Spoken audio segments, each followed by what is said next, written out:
So, isa pang singit, no? Isa pang singit na vlog natin ngayon.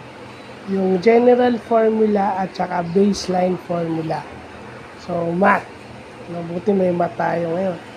So, sa math, pag nag-aalala, okay, a formula is a mathematical statement of a concept. Whether in science or in math in general. So, yun. Kumbaga yun yung mathematical representation ng isang science phenomenon. Mga ganyan, yun ang formula.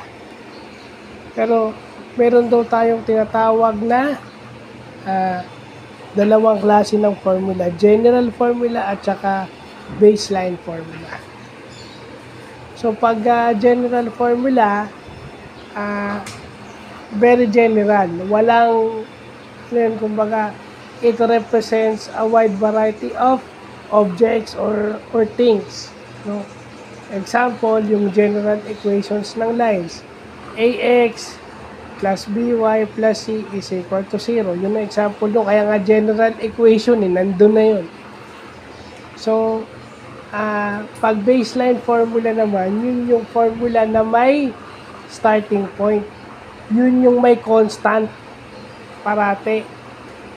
Kasi may factor in yung constant o yung whole number or decimal na nandun sa formula. So yung example natin sa percentage, di ba? Yun yung example na nabasa ko, yung mga percentage formulas natin. Yun ang example ng baseline formula. Basta meron siyang baseline, meron siyang starting point.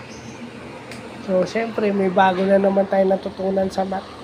Ito yung extension ng math knowledge natin na dapat natin pinag-aaralan. Kasi, pag nagre-research tayo ng formula sa hardware economics, may dalawang formulang ibinibigay si Google. Minsan sinasabi niya, general formula, yung sa COGS, di ba? Merong general formula yung COGS per unit, merong baseline formula. Yung baseline formula, meron na siyang starting point. Pero yung general, yung total COGS of the period divided by units produced, yun yung general.